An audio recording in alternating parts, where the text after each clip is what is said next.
In this video, we'll discuss the small company definition. So it's a new definition introduced in the Companies Act 2013. There is no definition called as small company under the Companies Act 1956. So the underlying principle behind the small company is one size does not fit all. It is a management principle. One size does not fit all. One size does not fit all. It is a management principle used in the business cases where the same strategy may not be applicable in all the situations. Therefore, one size does not fit all. So in the legal context, the meaning of this principle is that so it may not be appropriate to apply the same provisions to all levels of companies, like small companies and big companies. It may not be appropriate to apply the same set of provisions. A big company with 1,000 crores of turnover, small company with 1 or 2 crores of turnover, applying the same stringent provisions may not be correct. You need to show some differentiation based on the size of the company. We need to give some relaxation to the small companies in order to encourage from unorganized sector to organized sector. In order to encourage partnerships to come into company, you need to give some relaxations. You should not burden them with too much of legal complications. Okay, so with a view to give some kind of relaxation to small companies, with a view to encourage small entrepreneurs to incorporate a company, government thought of giving a small company definition and giving some relaxations. So to give some relaxations, first of all, we have to define what is a small company. Okay, so one size does not fit all means what? Not appropriate to apply same provisions to all sizes of companies. Not appropriate to apply same set of provisions, to apply same provisions to all sizes of companies. Same provisions to all sizes of companies, small or big. Not appropriate to apply same provisions to all sizes of companies. Therefore, we have to define what is small company, right? So first, see where the company is incorporated. So company, if a company is there, we have to ask where it is incorporated. First, ask where it is incorporated. Under other acts, under Companies Act 2013, under other acts, under other acts. So companies incorporated under Companies Act 2013 and companies incorporated under other acts. If companies incorporated under other acts, not a small company, outrightly not a small company. Outrightly not a small company. No second thought about it. Outrightly it is not a small company. Next, so it is incorporated under Companies Act 2013. Check profit motive or charitable motive. Okay, profit motive or charitable company. Profit motive or charitable under section 8. Profit motive or charitable under section 8. So charitable under section 8, not a small company. Charitable under section 8, not a small company. If a company is a charitable company, it is not a small company. Next, so profit motive company. Within the profit motive company, we have to see whether it is a public company or private company. Whether it is a public company or private company. Private company or public company. Profit motive only. We have to see whether it is a public company or private company. If it is a private company, it cannot avail the status of a small company, not a small company.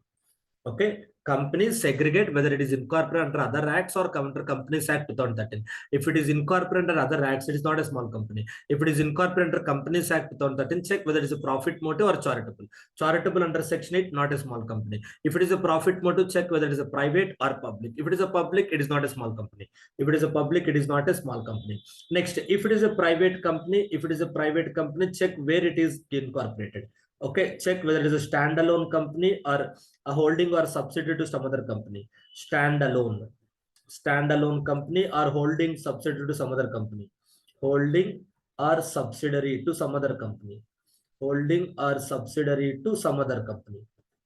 Okay, holding or subsidiary to some other company. So if it is a standalone company or holding or subsidiary to some other company. If it is a holding or subsidiary to some other company, it is not a small company. It is not a small company.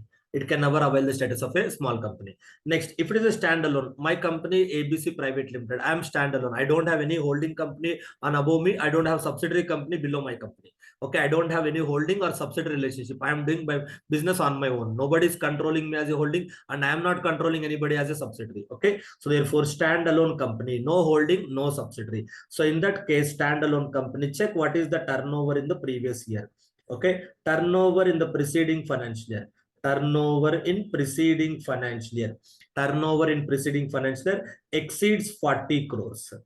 Turnover in preceding financial year exceeds 40 crores. Okay, so turnover in previous financial year, 40 crores or less. Turnover in preceding financial year, 40 crores or less. Turnover in preceding financial year, 40 crores or less. 40 crores or less. More than 40 crores. Okay, turnover in preceding financial year more than 40 crores. If turnover is in the preceding financial year is more than 40 crores, not a small company for the current year. Not a small company. So not a small company forever. These are not a small company for the current year. Not a small company for the current. It's not that forever. For the current year, it is not a small company. In the above cases, if it is an incorporator, some other acts, or a charitable company, or a public company, or holding or subsidiary, they will never ever avail the status of a small company. They will never become a small company. So this company, private company, standalone company, profit motive, it is not a small company for that current year. Not a small company for that current year. Okay. Turnover in the preceding financial year is 40 crores or less. So in that case, we have to check what is the paid up share capital during or the opening of the current year. Okay, paid up share capital during the current year. Paid up share capital during the current year. Paid up share capital during the current year is 4 crores or less. Paid up share capital during the current year is 4 crores or less. More than 4 crores. More than 4 crores. If the paid up share capital is more than 4 crores, okay, during the current year, not a small company for the current year.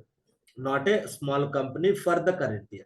Not a small company for the current year. So here comes paid up capital during the paid up share capital during the current year is 4 crores or more. Small company. It is a small company. It is a small company. For what? For current year. Small company status will change year by year. Small company for current year. Small company for current year. So this is how we have to keep on avoiding what is not a small company. Check whether it is under the other acts or under Companies Act. If it is under Companies Act, check profit motive or charitable. If it is a profit motive, check public or private. If it is a private, check standalone, holding or subsidiary. If it is a standalone, check the turnover in the preceding financial year. If the turnover in the preceding financial year is 40 crores or less, then check the paid up share capital during the year. Then it is a small company. Okay, right. So here the act has given us paid up share capital. Therefore, we have to include both equity and preference. Okay, so we have to include. So paid up, we have to take paid up. So that means authorized, issued, subscribed, called up. Authorized, issued, subscribed, called up. This is irrelevant to us. This is irrelevant to us. Okay, no need to consider. We have to consider paid up capital. In the examination, if they give any of the information, authorized, issued, subscribed, called up, ignore it. Take only paid up capital. And paid up what? Paid up share capital. Paid up share capital. Paid up share capital. So therefore, paid up share, since they are using the word shares, equity or preference, anything is considered. Equity or preference, both together. For counting this 4 crores, we have to take both together, equity and preference. Not only equity, aggregate of equity and preference we have to take. Paid up share. And what they are asking is what? They are asking for capital. They are asking for a capital. Therefore, securities premium we have to ignore. Reserves we have to include. So reserves and securities premium to be ignored. Therefore, reserves, securities premium to be ignored. Reserves, securities premium to be ignored. Reserves, securities premium to be ignored. Reserves, securities premium to be ignored. Reserves and securities premium to be ignored. And paid up, since they are saying paid up, we have to include even calls in advance also. We have to include calls in advance also, but we'll exclude calls in arrears. Okay, how much is paid up? How much is paid up? Not authorized, not issued, not subscribed, not called up. Those figures are irrelevant. Those figures are irrelevant since they have given the shares both equity and preference together. We have to calculate capital. Therefore, reserves, securities premium has to be excluded. Okay, right. So this is how we'll define whether a company is a small company or not. Important definition, most important definition for the exam. I'm giving the entire chart in one screen so that you can take. Okay, you can take the screenshot of it. This is a small company. One size does not fit all. Not appropriate to apply same provisions to all sizes of companies. Therefore, segregate the company under other acts, under Companies Act 2013. So based on that, you can conclude whether it is a small company or not. Thank you.